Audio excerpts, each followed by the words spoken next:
What's up, everybody? Welcome back to another episode of Link Live, episode 8 this week. Yes, if you didn't see our disclaimer, we did put out, we are in the process of reviving, redesigning, and bringing you guys a better quality for our Link Live and Behind the Links series. So we took a little bit of a pause. I know a lot of you were worried, but we're back better than ever. And we've been waiting to debut this episode for a little while now, but today we're joined by none other than Jay and Teddy of JP Acquisitions. They are personal friends of mine at this point, but they've been a client with Link Creative for about over a year now. They have seen some tremendous growth over the past year and beyond, and they are just scratching the surface. For a couple kids in their mid-20s, they are light years beyond their time. Their knowledge and technical aspect to not only business in general, but their specific industry within real estate and syndication is really, really ahead of the game right now. So they're managing about over $5 million in assets for their portfolio. They're up to about 74 units, and they have about 20 more units in their pipeline. So I'm really excited to see what these guys and the team within JP Acquisitions do over the next year and then some. But you guys are really going to enjoy this conversation. If you are interested in anything real estate, business, entrepreneurship, need some motivation, this is going to be the video for you. Super excited. Again, Jay and Teddy, thank you guys so much for being on. And without further ado, let's hop into today's episode. First of all, welcome back to another episode of Link Live. Episode 8 here underway. I've been getting a lot of chat. I'd say, when's Jay and Teddy coming on? Teddy and Jay, they're always around. You're going to have them on the podcast. So I finally felt like it was an appropriate time for us to sit down. I'm kidding. All jokes aside, thank you guys so much for doing this. It's a pleasure. For being it's a pleasure. here. We're going to get into their story, these two guys, and what they're building within JP Acquisitions, soon to be JT Acquisitions. They're rock stars. They're building something that does have and is going to have some very real enterprise value. So I want our audience, our viewers, to get an understanding of that and what it takes to get something off the ground. So we've gotten to know each other a decent amount over the past year or so now, I'd say. But I want people to understand we're going to take it back like we always do with these conversations, get an understanding of your guys' upbringing, interests. There's obviously a story to be had with your guys' relationship, how you guys met, got into business. So we'll go through that. And then we're going to talk everything JP Acquisitions and what's going on. So however you guys want to start it off, but let's go through the inception story. I mean, I'll start. I mean, ever since high school, like my dad, even before then, my dad had always told me, you know, you're going to take care of our family. And he'd put a lot of pressure on me as a young kid. But I never looked at it as pressure. I looked at it like I looked at it like I was blessed. You know, I felt like I was always a leader growing up. I always had influence. I was always able to lead people in a certain direction. And I never abused that, and nor did I feel any intent to. So I was always looking for a way out. I was going to take a very traditional route, you know, get a nice job, start franchising. And then I realized very quickly, this is not what I'm looking for. And then I had to ask myself, what am I looking for? You know, and even as humans, forget business, people don't even know who they are every day, you know? So I took that time to really understand who I was, what my strengths are, what my weaknesses are, and took a moment to really accept that about myself. Yeah. And then after I decided that, I had to find a vehicle that would best fit my character personality. So I was looking for two things, which is scalability and sustainability. I'm not an innovative person. I'm not a tech genius, but I know that I can build systems. I can manage people. I can lead a team. So real estate was what's, you know, incrementally what led me to that, specifically multifamily. We can get into the weeds of that, but you know, I started researching about multifamily syndication in specific, which is pooling money together to buy an asset with a GP and LP structure. I started investigating everything I could. I read every book. I watched every podcast. I would cold call a bunch of mentors until I finally stumbled upon one. But that was a 3-year process, you know, and along the way I met Teddy. Teddy was into stocks. I was some kid that, you know, I'm 2 years younger than him. So he's like, who's this kid that thinks he's going to go buy an apartment building? And then, you know, I really though I speak with conviction, I speak with passion. So I was able to sell him on that. But Teddy is a hard man to please. So pause. So I had to find a way to really convey the message to him, and eventually he saw that we had some momentum, and from there we got our first deal. Without Teddy, there would be no progression, because I could have easily gone to where I wanted to be, but it couldn't have built out to the way that I wanted it and the way that I wanted to represent our brand and who I really am. And he's helped me unlock that about myself. Even from a personal level, he's been able to influence the way that I dress, the way that I communicate, the way that I carry myself. Not to say that I wasn't professional, but I stemmed from the growth of where I came from, and I really held on to that. And he basically told me, like, dude, like, you have so much potential. Mm-hmm. There's a characteristic in you in which you're holding on to. You need to set yourself free from that and not worry about the repercussions to really grow. And it was a liberating moment. And from there, I was able to really unlock my mind to a deeper level that I never thought I could achieve because of Teddy. And then obviously he has all the efficiencies that I lack, so we knew that we were a perfect fit. And the hardest thing you would know personally is finding a partner, finding someone you could bounce ideas off of. Right. You're facilitating a show here, but someone to bounce off of and counsel is very important, and I saw that every time I'd get overly optimistic, Teddy would shut that shit down.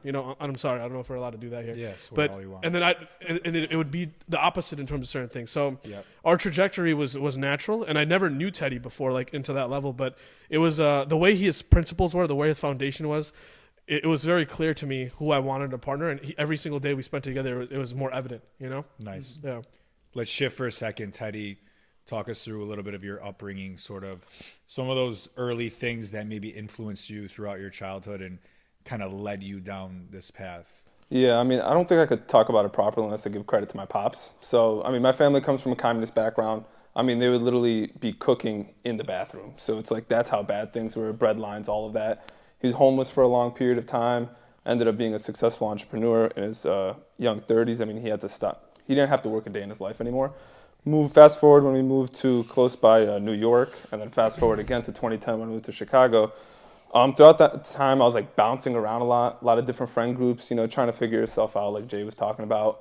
By the point where Jay and I met, it was at ABT Electronics. I still remember the very first day that I was sitting there waiting for an interview, and Jay looks at me, and he recognized me. He's like, "Yo, Teddy, like, how you doing?" And I'm like, "Oh shit, what's up, Jay?" Like, how are we knew of each other, right? We went to the same high school. Yeah. But around that time, as Jay had said, I was managing some money in stocks for people. I thought I was going to open up some sort of hedge fund or like money management, right? And that was my idea. To this day, I mean, now we really do manage money. We manage a large sum, which is really nice. So I guess at the end of the day, I got what I wanted, right? But throughout that time, it was evident after 3 months of back and forth hard head arguing, right, that he got through my thick skull. He goes, "I'm trying to buy apartment buildings." I'm like, "Dude, you're crazy. What are you talking about? You're not going to buy an apartment building. Not now. No way." But before you know it, I mean, this guy has so much conviction, so much confidence. And I think that's one of the things that I learned most from Jay, just the confidence and the conviction to have in yourself, right? And so during that time, I kind of figured out I was really technical, was good with Excel, lacked the people skills that he has. He certainly is. I mean, this man and his words is like, I tell everybody, I'm like, this dude his ability to talk is God sent, right? It's God given. I don't know how he does it sometimes, and he convinces anybody of anything. And that's the most what I've learned from him. And so together we partnered up, and that's because I take a lot of the technical side of things, a lot of the backbone. He takes a lot of the upfront when it comes down to talking to people. Nowadays, we're kind of intertwined in a lot of ways, right? Just because we work so well off one another. I mean, after 3 years, you learn so much about somebody, right? So when we approach a room, the way we carry ourselves and navigate a room, we're just in sync at all times, which is one of the greatest aspects of being together at this point in time, right? Right. And I honestly I wouldn't trade Jay as a partner for anybody else. And honestly, credit to our whole team. Our whole team is absolutely amazing. We're all friends now, right? So Jay and the rest of our team were friends prior to me joining on, right? So at first I felt like a little bit like an outsider. Sure. But at this point in time, when you go through hardships and you have problems that are thousands and thousands of dollars, you built this connection. And it's been an incredible journey, an incredible connection. We've learned so much off one another, and our team continues to grow also, which is amazing. Great. I want to rewind it back a little bit. So what did you guys say? What JP Acquisitions now is about 3 years old in concept to date, essentially. How did you know syndication specifically was going to be the vehicle? Because especially right now, there's so much content online about real estate investing, commercial versus residential, this and that. So Where did that come from? And when did you have a concrete vision and idea into, okay, this is the path that we're going to take for that? I mean, honestly, going back to my childhood, we never had money. Teddy shared a little bit of his struggles. Like, to this day, there's 8 people in my house with 2 beds. My grandpa sleeps on the floor. Right now, like, it's chaotic. So I was always looking for a way out. I had no family money. The only way I could raise money to buy an asset was through the process of syndication. So I had really no choice. But like you said, it's a very saturated marketplace now. And when I first started watching those videos and learning about it, there's only a couple people. The most famous person who's still the most famous today is Grant Cardone.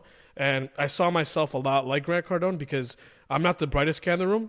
I don't give myself enough credit, but I know I'm nowhere near as smart as Teddy is, and I know that about myself. So, but I know the qualities that I did have.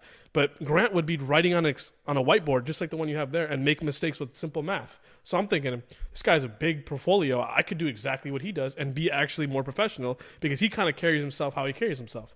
So we were kind of backpedaled into syndication, but raising money was the only way that I sought to get into this game, and that was the hardest thing. I mean, even to tour a deal, like you said, it's very saturated on social media.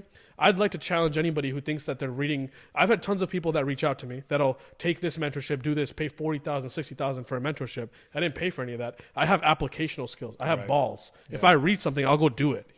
Other people don't do that. They're gonna wait for another. The best analogy that I like to give is you can have the driver's ed book memorized. That doesn't mean shit unless you step on the gas. So I'd put myself on the gas first and learn as I go, So I would challenge anybody to do that. But the syndication process requires a lot of uphill battle. Brokers are not going to give you a tour of $1 million asset unless you have proof of funds to your name. I had to, at 19 years old, I got a group of young guys that were working at Google and like Ivy League school graduates, and they were like 5-6 years old, older than me at the time, and I got them to send me $50K each, and I had $300,000 to my name, and I used that piece of paper to tour deals. So this syndication stuff is very sexy. It's easy to market for a coachable program where you're not actually going to profit off the investment. You're just going to be another person of numbers, Sure. So I knew the thing about myself is even though I can say in a room full of people that I'm not the brightest guy in the room, I have what it takes, and I can look a person in the eye and I know I'm going to smoke them, And I saw that same thing in Teddy. I could see you through your eyes and know that you ain't shit, When I saw that in Teddy, I'm like, we need to work together, So once we had that foundation of capital raising, you have the whole back end, which matters to banks, to investors, to other people that are third party, whether it's a reporting group that you have to report to in terms of an appraisal, in terms of insurance, in terms of institutional equity that you want to have meetings with. That whole foundation was built by Teddy, the entire thing. Our CRM system, our investor portal, our asset management model, our property management model, everything was built by Teddy, So it was very clear at that moment that if I brought this piece of the business, he would be able to elevate in that same regard, and you need both puzzles for a harmonious future, Right. 100%. And I think to Jay's point, I mean, while I may have built the backbone, it's like you need the relationships. And how many times you hear like real estate is a relationship business game, Sure. Right? So with Jay on the front end, curating those relationships, talking to people, networking. He's like a networking god, right? And so he builds those relationships, right? And the confidence also stems off the backbone that I provide. That's not to say that I can't talk to people. It's just not my personal preference, right? My natural personality is to build those the systems that he talked about.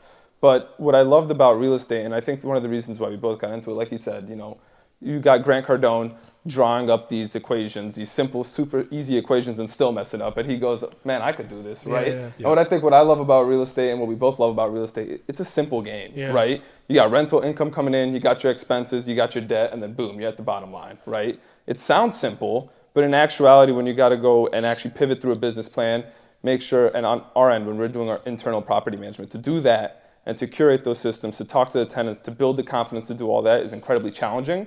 But we've been able to pivot through everything and do it all. Sophistication is the ultimate form of simplicity. So whatever seems simple, if you want to add scale to it, it's going to inherently come with complexity. And with Teddy, he's saying the confidence came from the backbone of the relationships. I can speak to the relationships because I have the backbone of Teddy. It reassures it. It's a circular pattern where I can build confidence because I know my back end is straight. Right. He can talk to people because he knows I can close, or his back end is straight because he created it. Right. Well, it's clear, and ever since I've known you guys and understood what you've done, you guys have the support system and fallback of each other very figured out. Present day, right? You guys are sitting on 74 active units, another 20 in the pipeline. Sounds crazy. Yeah. Probably when we met, we were less than half of that. Maybe. Like 24. Over 24 when we met. That's crazy. Yeah. So that's over $5 million in assets under management. Yeah. Probably by the end of Q2 is going to be closer to 7. Yeah. Hopefully, I know it's going to happen. It's going to be a lot more than that. Let's talk about though. Like, there's so many different steps, so many different obstacles it took to get to this point. And I'm sure if I asked you guys this, and same to me. You guys feel like you haven't even scratched the surface yet, haven't even gotten started. I could resonate with that, but I am a massive relationships person, obviously. I want to talk about some of the early challenges in starting to raise capital and the obstacles you guys went through, people not taking you guys seriously, age becoming a factor, things of that nature. What stories come to mind when some of those early funding, raising conversations and meetings started to happen? I mean, at the time, like when we first started, I was 21. I'm 24 now. So I'm 21. I'm getting a meeting with everybody's uncle, father, father's friends, uncles, brothers, sisters, doesn't matter, you know? When I first started, this was a full circle moment that, we know that group I talked about, I raised 300 grand from those guys that gave me 50 grand. There's one guy that I met at a park during COVID, and I just, went through paper napkin with the notebook, and I walked him through the deal. And he was really straight up with me, but he did his own investigation. A couple investors have done that. They'll, see different shops, because syndication is a very niche thing. They don't even know what that is. They'll start looking up other companies. But at that moment, even as a young kid, before I had any assets, I knew what would be my separator. Everybody asks in business, what separates you from another business? I knew it'd be our service. Because once you get really big, you can't have access to the people that run the company. I knew that these people are not... If these people were already sophisticated or accredited enough to get those deals from institutions, they wouldn't be talking to me. But they're not in the funnel, Right. So if they wanted the same investment that I was providing, they'd have to go through me, or they'd just be a little piece in the puzzle for a big company. And these people need reassurance. So I knew the people I was talking to, that they would want that service component where they can always ask me a question, always call me. Every month when we send an investor update, I get a call all the time, But that, you become untouchable when you have your investor relations guy talking to this guy. And we're never going to lose that, and we made it very clear. So that guy told me when he invested in our most recent deal, he's like, yeah, I'm straight up. I looked at a bunch of shops, and that was the main component. So early on, it was the credibility, because it's like, this guy knows what he's talking about, but anybody can know what they're talking about. Yeah. Anybody can read and regurgitate information. If I don't know anything about link creative or about marketing, you can sound like a genius to me. I don't know anything, So, but the way that I spoke about it gave them an itch to dig more, Sure. So the biggest thing was credibility. That was a younger guy. When I'm talking to people 40, 50, 60 years old, they're looking at me like, when I was young, I thought about doing something like that, but I didn't have the balls to do it. So why would I trust this young cocky kid, And he's cocky for no reason. He has nothing to his name, So that was the biggest thing. But honestly, like, people find people, and through enough hardship of me constantly, I took thousands of meetings. My first deal, we raised $263,000. I took so many meetings to get that money. But throughout that time, I learned that I didn't even learn this. I really just had it in me. Like, if I want something, you're not going to tear my emotion down. Like, just because I get 50 no's, I'm not going to be emotionally offset from that. It doesn't matter to me, because I knew what I wanted. So I was always really hungry. And I guess the main battles, that was on the investing side, but you can't even tour a deal without the money, man. So it's like, the brokers didn't take it seriously. It's full circle with the broker as well. I remember one of our brokers, Jack Caston, he works at AIA. He told me, he's like, yo, Jay, I think you're shooting a little bit too high. I think you should start here, And like, he was out straight up about it. And now, he's sending us exactly what we want. And it was nobody's taking us seriously, and rightfully so, man. Like, if you want to go toward a $5 million house right now, the broker's gonna be like, all right, what do you do for a living? You say you have Link Creative, cool, but he can Google you, and off the rip, he'll know the momentum that you have, And the brokers are looking at us. There's no website. There's nothing. It's just me. So just us getting the bottom tier of deals and the funnel of bottom tier deals where people didn't want them and stuff, and that's what I was filtrating through. The hardest uphill battle was the mix of the deals and the equity, but the biggest battle is not those two. It's yourself. It's the battle with yourself. It's do you have the mental endurance and the mental toughness to keep going? How badly do you want it? These are things that I ask myself, because there's a point in time, even before I got to the point where I was talking to investors, I had a conversation with myself when it came to like syndication is very sophisticated. There's SEC requirements, there's Reg A, there's Reg B, and that type of stuff. And I was really confused and I was like overwhelmed. I remember I was working at Von Maur. I was listening to a podcast and I took the AirPod off. I was like, dude, like, are you really built for this? You know? And that moment I made a decision. I was like, dude, you're not going to settle and you're going to let all your family sacrifices go to waste. And I can't live with myself for that. And from that day, I signed that contract with myself, and it didn't matter to me what the uphill. I made that decision, you know. And so all the stuff where brokers gave me trouble, equity gave me trouble, it didn't matter because I won the battle with myself. And I think that's the key. Before you stem to what other hurdles you're going to have, that battle with yourself is what you have to figure out. You know. Right. I will say a lot of people, they have what it takes to be an entrepreneur, but the thing is they need a partner, they need somebody alongside them to go ahead and bounce those ideas. And so they're not in like an echo chamber in their own mind, right? Because it's so easy to get bogged down by these thoughts and bogged down by negative feelings and whatnot. And so when you have somebody to bounce those ideas off of, it's like one person may be feeling down, but your partner's feeling up. Yeah. They raise you up, and it goes vice versa. It's a stepping stone, it's a ladder, right? Yeah. And it's like, I think that is so absolutely critical. And I mean, respect to any solo entrepreneurs that scale, huge.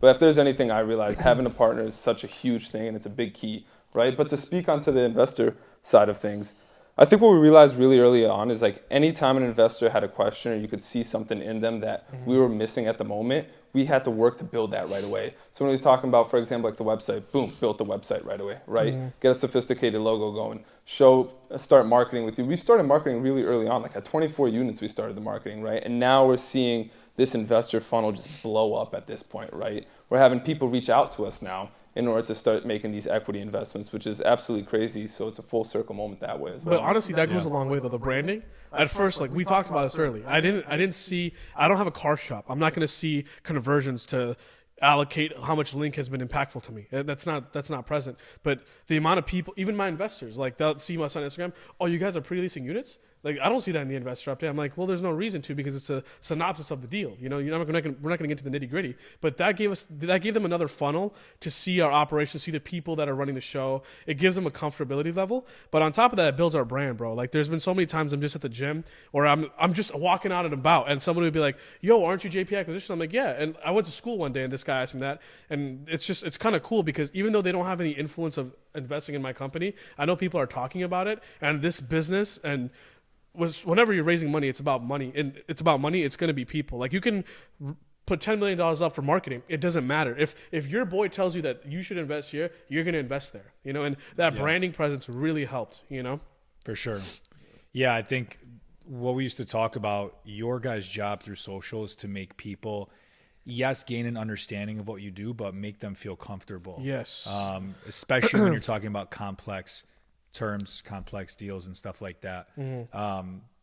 When it comes down to deciding some of these areas you guys are looking to invest in, they may not be the most luxe and lavish, right? But it's for a reason. Yes. So I want people to gain an understanding of why the deal equation works the way it does, and then how you guys like go about deciding, okay, for this job we need X amount of capital, which means we're going to divvy it up this way. We may need X amount of investors. How does that differ project to project? I'm so happy you brought that I've been up. saving that one. Yeah, we've been wanting to talk about this. We did. I remember I even threw it in the group chat to talk about it. Yeah. No, so the thing is, when you look at the Chicago market or any market really, especially take the north side, for example, Lincoln Park, you're going to pay a premium. But it's like, why are you paying a premium, right? If you look at the buildings in that area, it's really well-kept buildings, high-end finishes. You know the leasability is extremely high, right?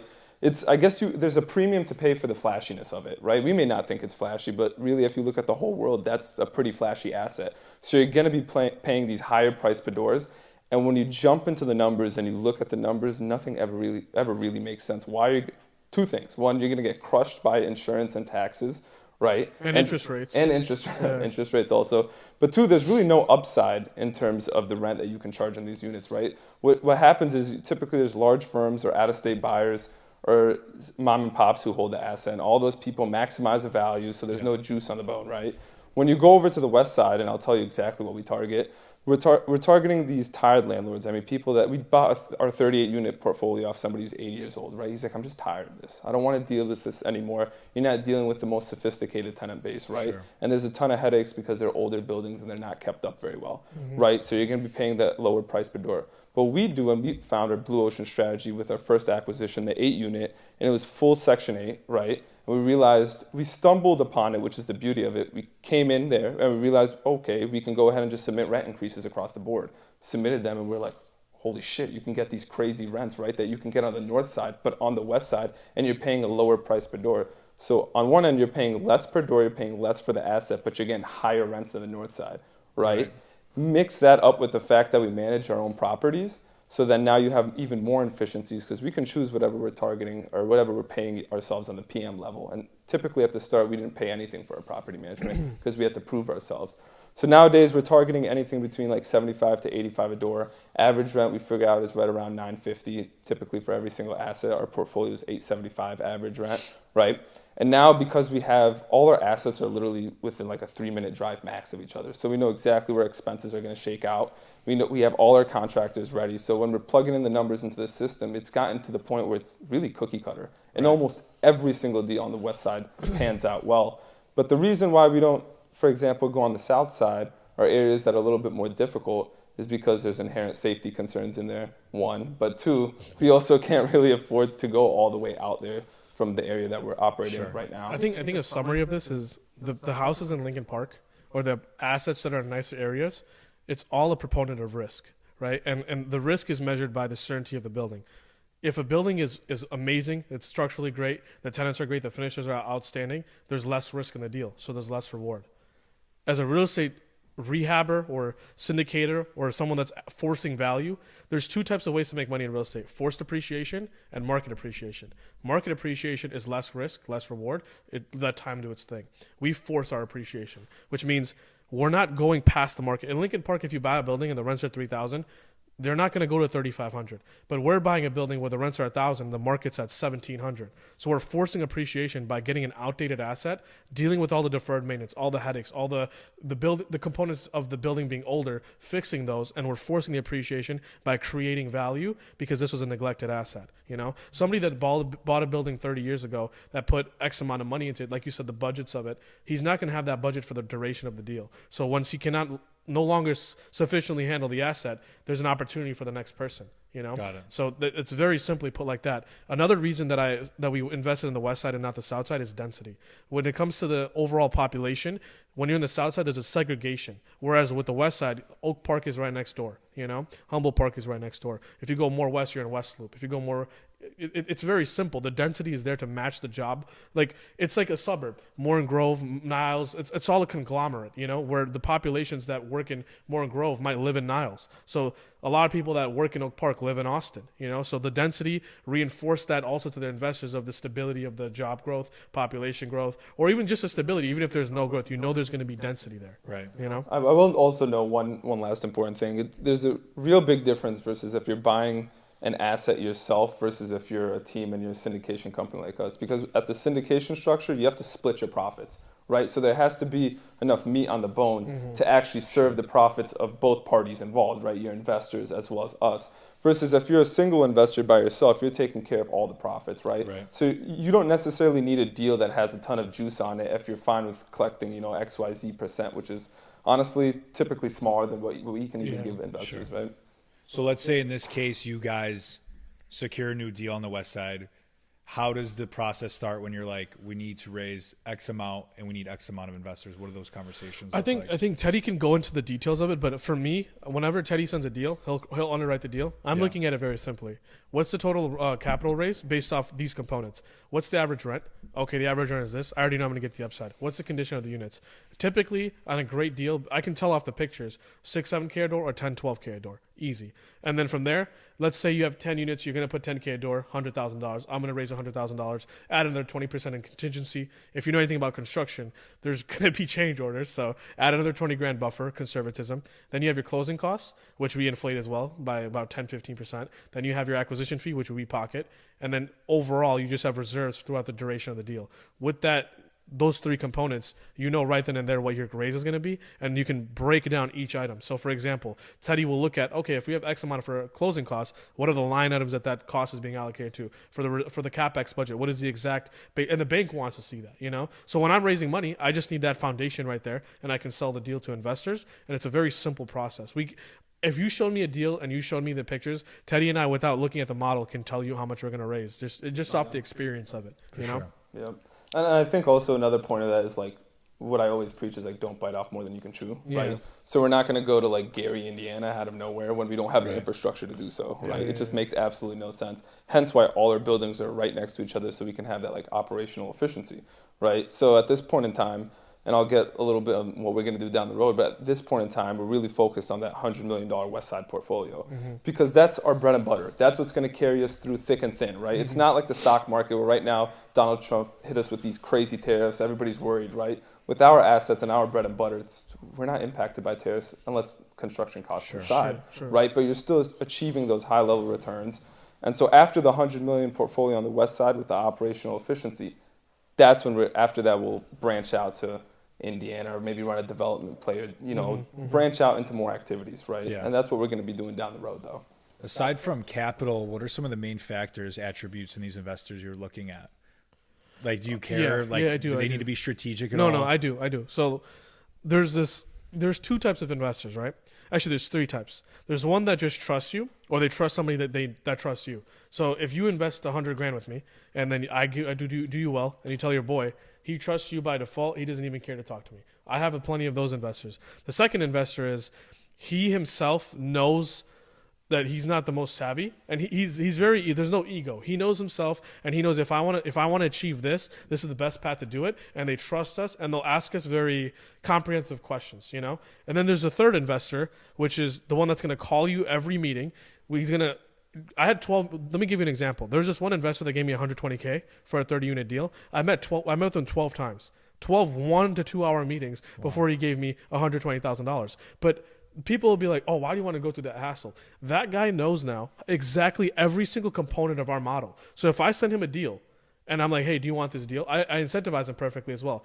If you gave me $120,000 this time and I give you your money back, I double it or I triple it. Now he has incentive to tell his friends. So I'll simply be like, hey, if you can raise me money, I'll give you a percentage of my cut. So now if he met with me 12 times and he knows exactly what I'm going to say, he can go do that work for me, get those investors for me, and now I just cut him a check. It saves a lot of time for me. But I'm willing to, exactly, and I'm willing to bear that headache. The headache I'm not trying to bear is the person that half-assed, like off the hype of our branding, decided to invest with us, and now he's calling us. His financial situation wasn't straight. Now he needs money. I can see, like I told you before, I can see through your eyes, and I know if you're legit or not. Those people I don't entertain. If there's someone that's looking to get started and that sees us as a funnel before they break off into their own stuff, I'm willing to help them. But those three people, I'll entertain. The first one is very risky, where I mentioned someone trusts you, but it's all about relationships at the end of the day. I trust you. So I know if you're going to get me someone or you're going to raise money for me, I know you're doing the upfront battle of preaching what we do and preaching your reassurance in us. So where that guy's not going to come after me, he'll go through you. You know, that's the biggest thing. I can't have a triangle. I just need a line, you know? What's the the average? I want to add one last thing. The thing is, it's like we never want to lose touch with regular everyday investors. Yeah. Because what typically happens is a fund or a syndication shop will get so large, they're like, well, now I need to raise $2 million, $3 million. They're not going to cut, $100,000, $10,000 checks, right? They don't want to deal with that anymore. Right. They want to deal with people who have a lot more money to their name, who are making, $400,000 or $500,000 and can throw in $200,000, $300,000 into a deal, right? I think one thing we never want to lose, though, is the ability to create generational wealth for people who are not, don't have access to those high-level operators. That's why we have a family business as a slogan, because we still want to provide that service, and we still want to see people build generational wealth so long as they want to build alongside us, right? Yeah. So that's something that I think down the road we're gonna have to have a conversation and try to navigate too. Absolutely. I was gonna say, what's the average timeline or cycle of a payback in this case? Yeah, I mean, the first two deals that we did, the bank gave me 5-year money. What that means is the loan is 5 years, and the banks are underwriting as a component of risk. So if I say, hey, I'm going to renovate it 1 unit, and I just bought 4 units. I bought a fourplex, right? And they're like, okay, This guy can't mess up in 4 years or 5 years, right? No matter how much he goes through, he can't mess up in 5 years. So the risk is less because they've extended the loan, which lowers my flexibility to sell and take out profits. So minus those first 2 deals, our average deal cycle is like 2 to 3 years now. Like 2 to 3 years. So if every time we buy a deal, the first deal is more so getting all our tenants phased out, then implementing the doing the construction, implementing the new tenants, and then you have to have a T12, which is a trailing 12 financial. So that other third year is basically just showing that, hey, what we've done with our business plan is sustained, and here's the proof of a year. So typically, our business plans are 2 to 3 years. What really matters is IRR, which is internal rate of return, which takes the time value of money into account. So if I give you if you give me 100 grand and I give you 300 grand, that sounds amazing, right? But if it took me 30 years to do it, that's not amazing. So that IRR number will easily allow investors to see how efficient a deal is with the time value of money. And our numbers are through the roof. And that's why we were able to attract lucrative capital groups that want to partner with us. But it doesn't have to do with the timeline. Like the group we just partnered with wants to hold these buildings for 30 years, you know? So it's all inclusive of the IRR. The people that are very new, the people that are trying to flip a coin and make $1 million, I don't even entertain that. Right. I'm in it for a long-term wealth creation method. And if you're not thinking long-term, then I don't mess around with fads. I don't do that stuff, you know? Right. So I already don't want to talk to you. And I think when an investor steps in, chill. What an investor can expect from the get-go is like, you're running your business plan. Let's say it takes you 12 months, right? Yeah. So you're not going to have the craziest returns for 12 months. I'm taking all this money. You got vacancies. Half the building might be vacant. You're renovating units. But what happens in the case of a second acquisition, the 16 unit, is we went from right about, you cash flow maybe $1,500 to by the end of Q2, we'll be cash flowing anywhere between $12,000 to $13,000 a month, right? So just astronomical increase. So those investors in the front, they may have been like, man, I'm not really seeing much. But then when we go ahead and we send you a check that literally covers 1 year of the missing cash flow payments, are like, okay, this was all worth it. I want to dive back to what you said. That's a very important point, right? These people don't understand how a business works, right? Especially real estate. So when they're like, oh, there's only 2% cash flow or no cash flow year one. They're like, why is that? I'm like, because we're saving all the money. Instead of me giving you $500 to $1,000, I'd rather use that money to expedite our business plan, right? So that's the hardest thing to explain because they're so scared already. They're like, you guys are going to kick out all these tenants. You guys are going to transition all these tenants out. And now what happens if you can't make the debt payment? What happens if you can't lease it, right? So like that mix of a model, anybody can plug in a model and say, this is what we're going to do. Yeah. That's what they ask. That's what these investors ask. Like, how do you know you're going to lease it? How do you know you can do this? How do you know you can do that? And all we do is provide the market data and based off previous performance, and that's how we reinforce it. But honestly, there's no real, if they really like you and they're really bought into you, they'll invest with you. But the only way to dilute that is through your productivity and through your growth of your branding and obviously your portfolio. Because then that question is minimal to you and they're reassured, But that piece, it's very hard to get past, especially with a shaky investor early, Yeah, and I think we're building more and more confidence now, right? So in a 6-month period, we did up close to 30 units, right? And I'm talking about full cycle. So you cash for keys, tenant leaves, you renovate the unit, you plug in a new tenant. It's very hard to do that, right? Which is extremely hard. And it honestly takes so much communication. It's just constant on the phone calls or text messages, right? So we built a lot of confidence there. So much confidence that now we're even accelerating on our next deals, right? And by accelerating, I mean we're getting even more aggressive because we realize we can do so. And one way when they say, oh, maybe you can't make debt payments, what happens this and then, it's like, it's all built into the model. We've raised the money up front. We've seen all these angles. The angles that you're looking from, we've thought about 100 times over. And we have the experience to that's an important thing. That. So when you're talking about the capital raise, what we've amended now is, if we have our 12-unit building that we just bought, bro, we can finish that in 6 months, Before, we'd be like, this is going to take us 3 years, But now it's like, all right, let's phase out all these tenants. Let's raise the money for a contingency, not for the construction, a contingency for the debt. So we're assuming if this building goes vacant right now and we have 12 months to renovate all units and lease them, we've raised that money up front. Because what we can do is instead of extending the business plan to another year, we can raise a minimal cost of that up front. And then just have the savings roll in and you expedite the business plan. And it's taken up front, which allows us to have more confidence and it allows us to be more aggressive. But that's happened through experience, of course. Yeah, so in other words, if like year one, you're projected to lose $100,000, we'll just raise that up front so we can meet all those payments. No, we'll raise like 150 up front. You guys are learning a lot of this strategy and tactic as you go. As we go. Yeah, certainly. And that's the most important thing too. Yeah, but that's why I love our investors because they've seen us grow and they've trusted us. So like the people that have been with me right now, now, if you only have $20,000-$30,000 when our average person cutting a check is $100,000, he'll always have a spot on the table. 100%. Like that loyalty is there. Because I love it. when we had nothing, they wrote it out with us. Sure. Yeah. For sure. It makes a lot of sense. It takes me into my next point too, shifting gears a little bit. I'm sure you guys would say this for me. You guys are probably nothing without the team that surrounds you and the individuals that support you guys. Yeah. You have the internal JP guys, which I want you guys to touch on and kind of who does what. And then I know there's a ton of guys between, your lawyers and the contractors and stuff like that. Talk about how important it is. Doesn't matter if it's real estate, marketing, whatever industry it is, how important it is assembling that team, not only internally, but your surrounding guys that are helping you guys out. It's all about incentives. Business is about incentives. So you can have, let's say you run a sales company, right? Or you run Link Creative. All right, this person's really passionate, right? He's really good with the camera, but he at the end of the day just wants to buy a nice motorcycle, right? And you know that. So you can push all the stuff that you can out of him, and once he gets a nice motorcycle, productivity is going to decline. There's nothing you can do about it, right? But then there's that person that is innately hungry, and he wants his skills to be flourished throughout the conviction of his skills, but also being reassured through the progress of his work. So if he's really good at camera and you're like, dude, you're doing a great job. Us, when we come in, we're like, yo, this guy's amazing. We want him. It reassures him and incentivizes him to work harder. But work harder for what? It's the vision. It's the leadership. It's the purpose. That sells itself. So what we've done is our purpose, our vision of where we want to get to, we've laid that out. And then we've incentivized people on our team based off what they want. Everybody wants to be somebody in a 30-year game, and everybody wants to be somebody for something that they're actually niched and valuable for. Sure. So, for example, Shrey, he does all of the tenant communications. So when it comes to a tenant leaving and him handing them letters, that Shrey's doing that. When it comes to leasing, Shrey's doing that. When it comes to maintenance and keeping the tenants happy, Shrey's doing that. That is a hard part to do. That is the hardest part.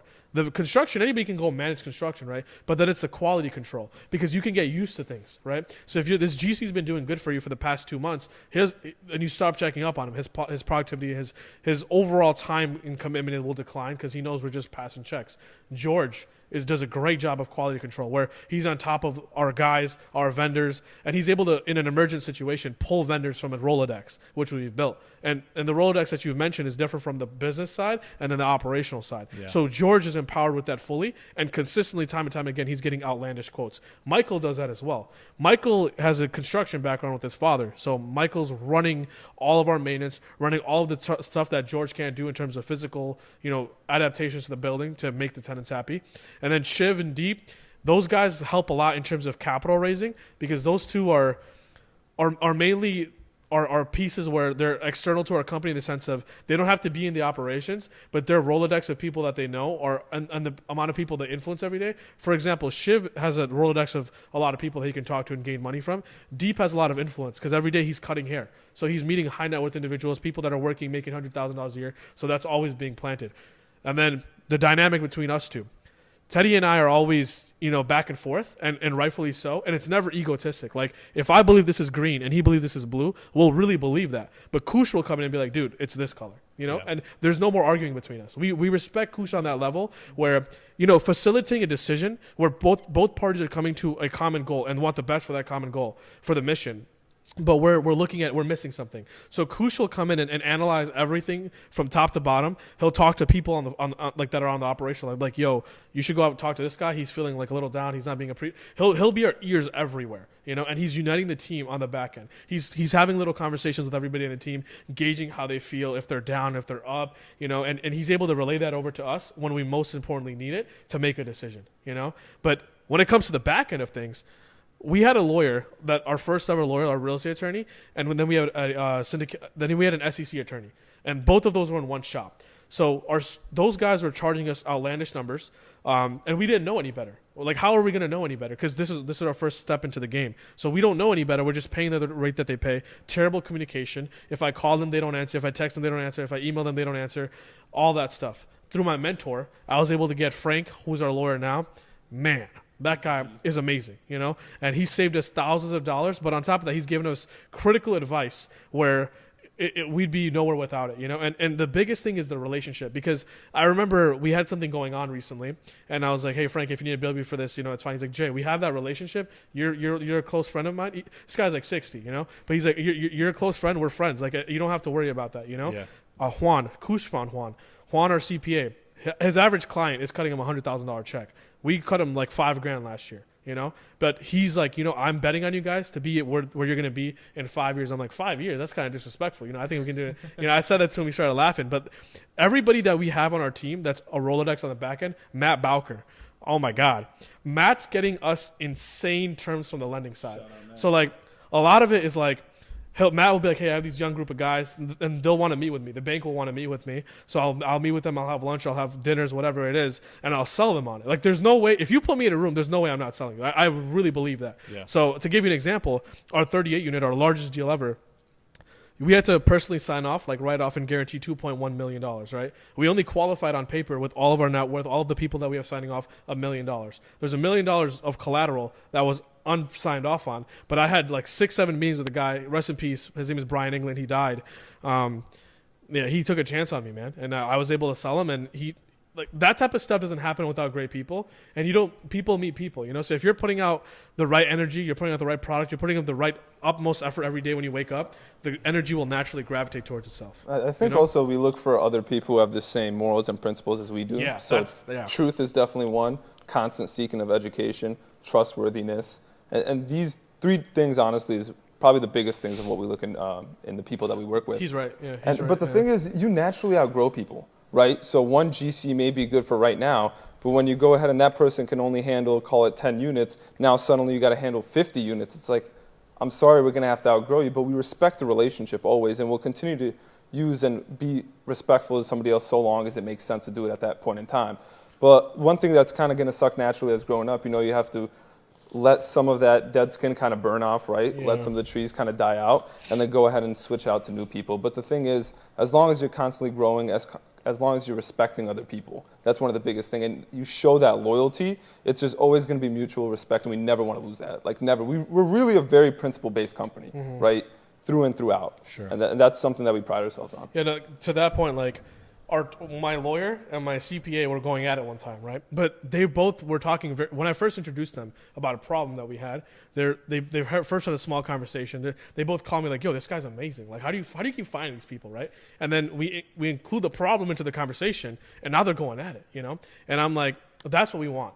We want that competitiveness, and they're going at it in the most respectful way. I believe I know what I'm talking about. You believe you know what you're talking about. We're coming from different avenues. It's Teddy and I, you know what I mean? But we're coming for the resolution. And even if we bicker, we argue, we fight, it's all out of respect, And that's the biggest thing. And someone that's principled will understand that. The other person that's not is going to get emotional, and we already don't want that, Yeah. That makes a lot of sense. That definitely comes through in the way, like, if people have been around you, the way you guys carry yourselves as like a group and stuff, you could see that. I want to shift gears for a second really quick. Wouldn't be Link Live if we didn't talk about it, but how important has brand social, putting your guys' story out there, been for the trajectory you're on? Anybody could get on social media nowadays, but for you guys to take a gamble, especially when you guys maybe weren't at your most confident, and understand that it was something that was still important for you guys to do, how do you think that's impacted you guys, and where do you think that's going to continue to take you guys? It wasn't even confidence, so like, we were at a point where financially we were like evaluating it, you know? It's like, is this, like, once again, the car shop. If I have a car shop, I'm doing X amount of sales. If I incorporate you into the car shop, I'm gonna be able to measure the amount of business you're bringing me.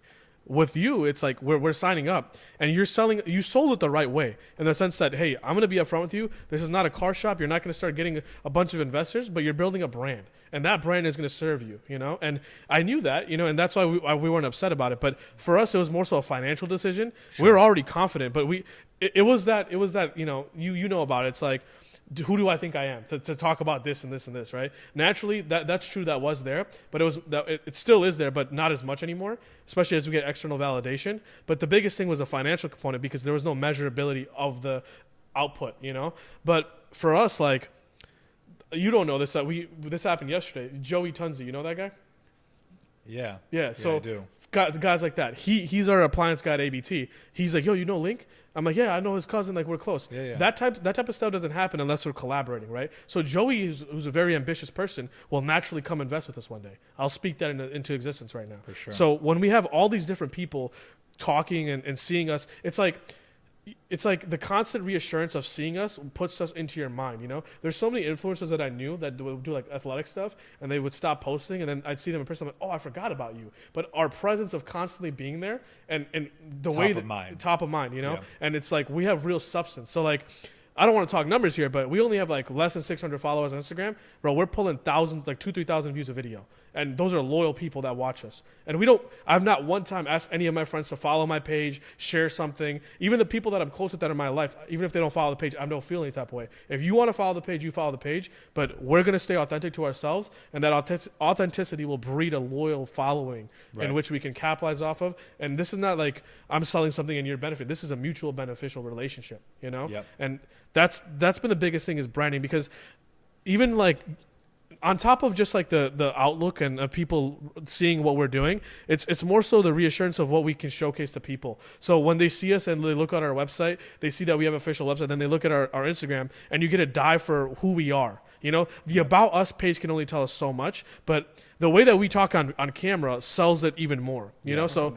yeah. And it helps you guys are good on camera. Yeah. Yeah, we are a bit can natural. start. Yeah. I think when we first started, though, what I liked about you the most is the emphasis on like the long-term relationship. Yeah. Because we operate the exact same way, right? And we're like, oh, you know, we were thinking about it, you know, we can go marketing through Lorenzo, we could try to do our own thing. And I'm like, at the end of the day, I'm big on like peace of mind. Mm-hmm. Like if it costs you your peace of mind, it's probably too not worth expensive. it, right? Yeah. And so we realized like, all right, you wanted to build a long-term relationship. We have a story to tell. We value the relationship. It was a no-brainer. It was honestly a no-brainer. And at the end of the day, I think we have big lofty goals, and we're moving at a really fast rate. Honestly, faster than I ever thought. I did too. Yeah. I didn't think we'd be moving this fast. Same. Right? And so we partnered together at probably the perfect time and couldn't have asked for a better partner at the moment. And you've certainly pivoted alongside with us, which is another aspect of why we respect you so much. And we've grew alongside each other, right? Because we're both super early in our stages. But no, like to reiterate it, it's like you had great ideas of capturing what we wanted to go ahead and capture for the long term. The loyalty was there, the respect was there, the long-term vision was there, the pivoting with us when we were dealing with XYZ situation, it was all there. So like, because you value the relationship. Exactly. You know, and that's another thing that I want to dive into. You asked a generic question in the sense of why did you start branding, right? Why did we choose you? Right? Because I knew so many people that would reach out to me like, yo, let me do this for you. But it was like, no, Link has built this name for himself in the city. He's built a system around that. He's built a brand around that. So the synergies between your clients and my clients, that's what I saw to be more valuable. Sure. I already knew you were going to be professional. Anybody could do this, you know? Anybody that is into this can do this. But the level in which you're operating, the synergy of your portfolio in which you can intertwine all your clients, like you took us to Vertiport, like that was sick, you know? Like that type of stuff doesn't happen. Like, and the Avanti group, like all these people that we meet, there's so much money that's being floated around, and there's so much importance amongst all the groups that you have in your portfolio. And I know you choose it like wisely. You're not just choosing anybody that's going to cut you a check. You know, you narrate it with intent, and that's what we were attracted to, because a lot of people early on will just take money from anybody and get it going. That's why we talked about principle, because we were never like that. I don't care if I don't want to do business with you if I don't like you. You know, and it's not about you; it's about your foundation. You know, and your foundation was there. The way you were through our weathering of our storms, you've always stood 10 toes and kept your word on our relationship aspect, and you've weathered storms with us. But the main component as to branding is why we chose you. And the only if it wasn't for you coming to us or me coming to you and asking you about Link Creative, just inquiring about it, you know, he's a DJ at Tao, by the way. That's how I met him. Yeah, so we might have to cut that part. I'm kidding. But like when I met him, like, and let me tell you something about Lorenzo. When I met him, I met him at the club, and he was just off his set, and I saw his Link Creative stuff all over his Instagram. I'm like, yo, you have that company? He's like, yeah. He's like, take my number down. The next day he texts me. A lot of people don't do that, you know, and I could tell he was hungry. Urgency is the first and most ultimate form of how hungry you are. Urgency. 100%. He texted me right away. We set up a meeting that week. We go to Soho House. Kusha's there with me. And sure, I could have explored other options, but it was the way that he set up his company, the portfolio of companies that he chose to do business with, that really reassured it. Because I saw the long-term relationship with us, but it was more so the group of people that you can connect with. You've built a group. You can host events. You know, like you can do that, you know, and you were looking at it from I'm a marketing thing. It's like, I want to have live spaces in which I can fill people in. It's if you're a rapper, you don't make money off the songs. If you do 1 billion streams, you might make a little money. You make your money touring. you make your money putting people in chairs. You know, sure. and you're able to do that with the wide facility of people that you do business with. I'm kind of curious though. Is it harder? You can slap me my $20 later. Well, I was gonna actually ask you guys to do a testimonial after this one. I could cut that out. Yeah. I was curious though. Is it harder to like market for us, given the fact that we're not like easily? People can't really see The what we blueprint do isn't very there, easy. You know, it's like there's a lot of technicalities to it. It's numbers. It's finance versus like a different company is doing like event planning or something like that, or like a music shop. Yeah, I think it all boils down to what your guys' intent to get out of it was. You guys were very clear on that from the beginning, so that helps guide us in the beginning. But yeah, at the end of the day, our goal is to gather traffic. No, but he did a good job of that, because he would be like, hey guys, like, what do you guys want? And like, if we think about something, if Teddy and I sit down with Kush and like, we're like, what do we want? Like, we're going to make it very intentional and we're going to make it clear, but you challenged us to that. It was like, guys, like, what do you guys want out of it? You know, like, and I like that, I like that you put it back on us, because how we look at it is we want peace of mind. So we can't say, hey, okay, let's go shoot with Lorenzo, but then we don't have any intention or clarity or purpose. Sure. And then now we're mad at you because we weren't clear from the beginning. I like that from the initiative step. You said, no, what do you guys want? Think about it, and then we'll curate it accordingly. We were first learning here and there, like, I'd like, dude, this video's sick, this video I don't really like, but like through the natural progression, like it's found itself, and it's because of that first question that you posed is, what do you guys want? That's the goal. Yeah. Well, we'll touch on it briefly. I know we're going to probably tease it soon. You guys are going to tease it soon. We're gearing up for a slight rebrand. Yes. So I want you guys to share what you can, but little change coming soon within the JP name. So sure. Touch on that a little bit, why it's happening now. Yeah, man. So, I'll start off on how I created JP. There's a medical marijuana company named Viola. It's from a former NBA player named Al Harrington. And his grandma got sick, and she was like hallucinate. She would like go blind, and he rubbed like a CBD oil on her. He's like, "Oh my God, God cured me." He's like, so I named the company Viola because his grandmother had a very beautiful name. My grandmother's name is not like that. We're Indian, so it's not gonna. We're in America here, So then I was like, all right, well, my last name is very common as well. My last name's Patel. I'm like, all right, I'm just do JP Acquisitions, And at this time, I didn't even know Teddy, So that's how I started it, but. After I met Teddy's 2 years older than me. This is a personal thing which I'll share, like straight up. It would make me cringe inside. Where Teddy's putting up so many hours, he's treating it like it's his own company.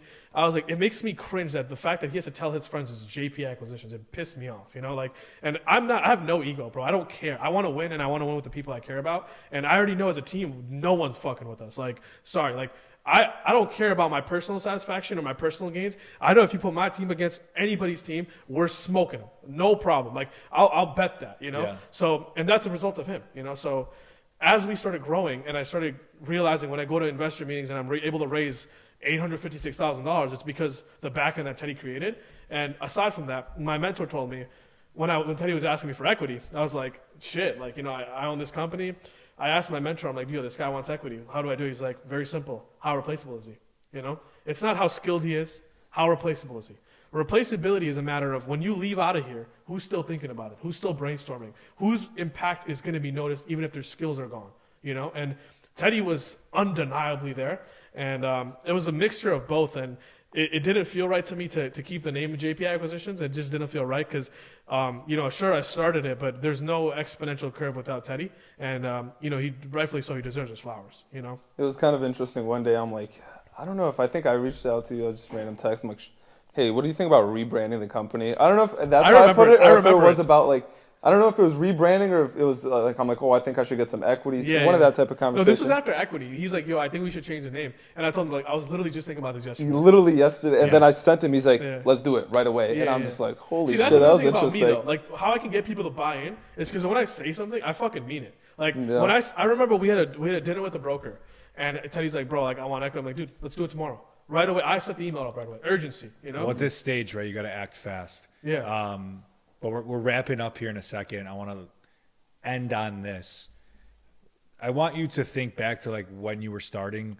There's so many people out there that want to start a business, want to get involved in a brand. They're working a job they hate. They know they should be doing more. They know they can be doing more.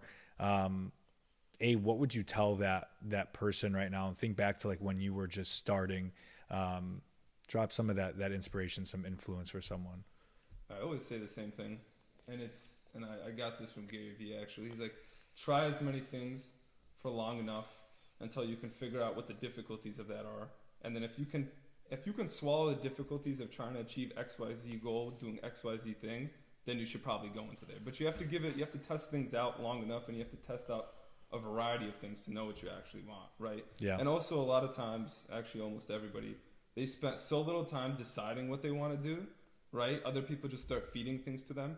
When if you're going to do something and you're going to do it for 40 years, why not take a large chunk of time to figure out what you actually want to do and also figure out yourself, right? Because those go hand in hand. For sure. So I'd say test as many things as possible for a long enough period of time to understand what you're getting yourself into and to see if that matches the character that you have. Because when going gets tough and you're trying to continue going through there, you're going to break. You're going to break. And then at that point, you're going to have to restart again from point A. And nobody wants to do that. You know, for me, you said, what would you say to somebody that's an entrepreneur or want to be an entrepreneur, hates their 9 to 5? Why? You trying to get rich?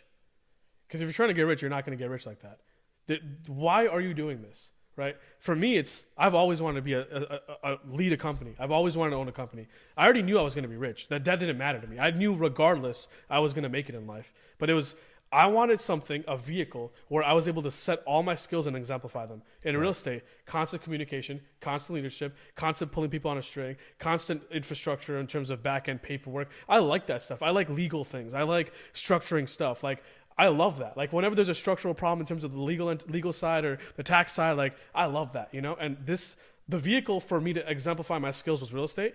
If you follow what you love, the money is going to come. So figure out what that is first. Because a lot of people, this is the common thing. Oh, I'm going to start dropshipping. I'm going to start Amazon FBA. I'm going to start TikTok clipping. Bro, you're trying to get rich. You're not even going to focus 6 months on something and you're ready to hop onto the next car. Bro, what do you want to do?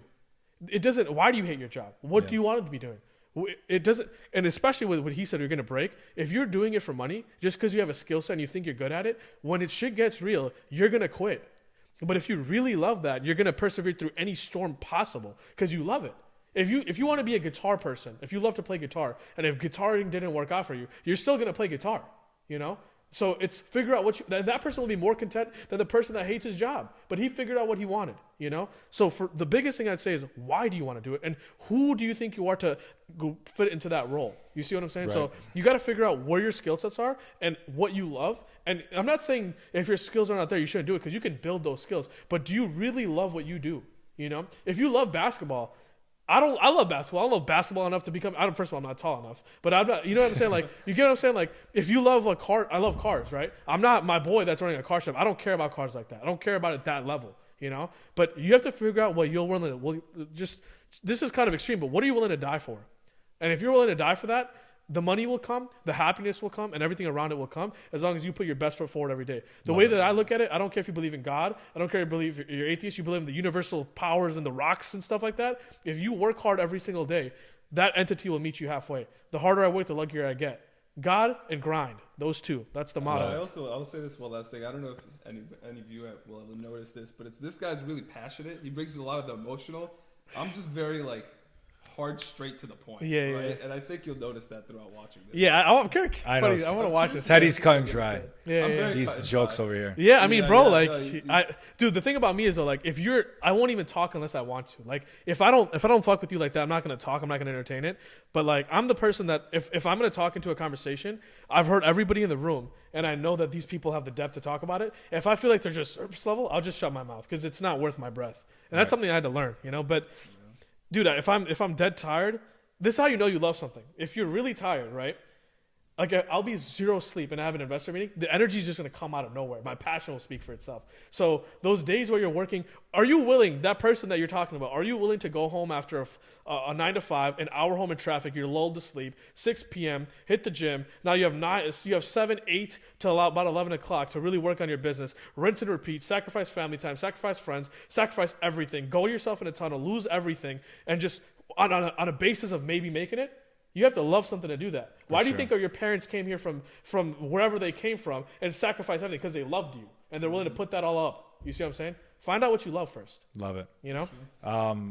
Well, that was a really great finish. So thank you for that answer. I got you. Really quick, shout out the social profiles and then tell I don't care, common investor, recreational investor, how they could contact you if they want to get in touch and do something. Sure. Talking to the camera though. Which one, Donnie? Oh, there's two. Talking to the camera. So my social is literally just my name, TEDINATI, Instagram, everything is literally just that. For investors, Wait, what was that for? What? Was that for the females? Like, what are you talking about? Like, You know a little bit of everybody. Oh, okay, yeah. He said shout out to socials. yeah, but I think we're having a business interview right now, but he's trying to get some female You funnels. could throw all What's your the personal. Nah, he's stuff. just trying to create a female funnel right now. My mind thought personal. All right, go ahead. It was JP acquisition, so JP. Gonna be JT soon. altogether. So yeah, JT soon enough. I'll let you go talk about JPSEQ.com. It'll be rebranded soon, but JPSEQ.com. There's an investor funnel. Set up a meeting with us. This is what we love to do, man. I love to talk real estate. If you know what you actually want to get out of this business and you're ready to partner, we're ready to go. Another thing, I want to announce this. We're going to start a consulting wing soon. So a lot of people hit me up and they're like, hey, I want to start this, but I want to do it by myself. We're going to have that outlet for you guys. So if you want to learn to just do it by yourself, reach out to us as well. But JPSEQ.com, add JP Acquisitions on Instagram and all the other socials. Guys, thank you so much. This was Thank you. awesome. Long overdue. Link Live episode 8. We're out. Thank you, All right. guys. Thank you.